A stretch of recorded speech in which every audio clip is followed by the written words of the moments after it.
Iran और America के बीच लंबे समय से चल रहे तनाव ने स्ट्रेट ऑफ हॉर्मुज की स्थिति को बिगाड़ दिया है और इसका सीधा असर भारत समेत पूरी दुनिया में तेल की कीमतों पर भी पड़ रहा है। जी हां, आम आदमी की जेब पर एक बार फिर सीधा असर देखने को मिला है, क्योंकि पेट्रोल और डीजल के दाम लगातार बढ़ते ही जा रहे हैं। इसका कारण सिर्फ देश के अंदर की स्थिति नहीं, बल्कि अंतर्राष्ट्रीय स्तर पर चल रहा बड़ा तनाव भी है। खासकर ईरान और अमेरिका के बीच पिछले कई महीनों से चल रहे तनाव ने पूरी दुनिया की तेल सप्लाई को प्रभावित किया है।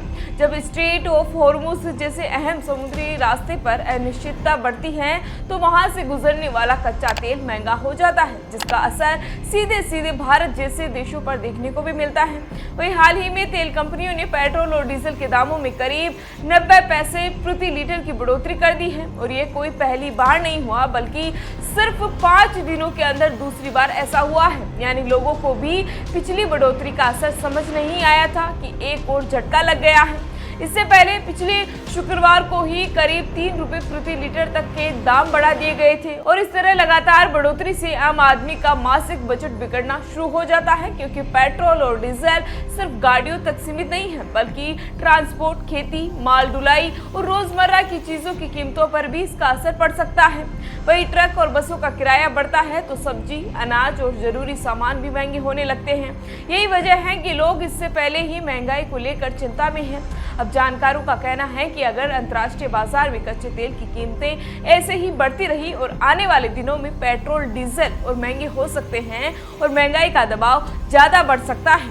इस मुद्दे पर राजनीतिक बयानबाजी भी तेज हो गई है। कांग्रेस और समाजवादी पार्टी जैसे विपक्षी दल लगातार सरकार पर आरोप प्रत्यारोप भी लगा रहे हैं कि महंगाई बढ़ने का बोझ जनता पर डाला जा रहा है। कांग्रेस ने सोशल मीडिया पर कहा कि पिछले कुछ दिनों में पेट्रोल, डीजल के दाम तेजी से बढ़े हैं और इससे आम लोगों पर भारी असर भी पड़ रहा है। वहीं कुछ नेताओं ने सरकार की विदेश यात्राओं और चुनावी खर्चों को लेकर भी तंज कसा है। दूसरी ओर बीजेपी और सरकार समर्थक नेताओं का कहना है कि ये पूरी स्थिति वैश्विक तेल संकट और अंतर्राष्ट्रीय संघर्ष का नतीजा है। खासकर ईरान, अमेरिका और इजराइल जैसे देशों के बीच तनाव ने सप्लाई को प्रभावित भी किया है।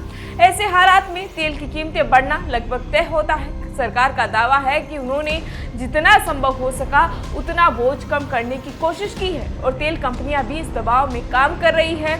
यानी देखा जाए तो यह सिर्फ पेट्रोल, डीजल की कीमतों का मामला नहीं है, बल्कि एक बड़े वैश्विक संकट का असर है जो सीधे हर घर के बजट तक पहुंच रहा है। अब असली सवाल यही है कि क्या आने वाले दिनों में ये कीमतें और बढ़ेगी या फिर अंतर्राष्ट्रीय स्तर पर कोई राहत मिलेगी। फिलहाल इसी तरह की तमाम अपडेट के लिए बने रहिए हमारे साथ और देखते रहिए द इंडिया मूव्स। नमस्कार।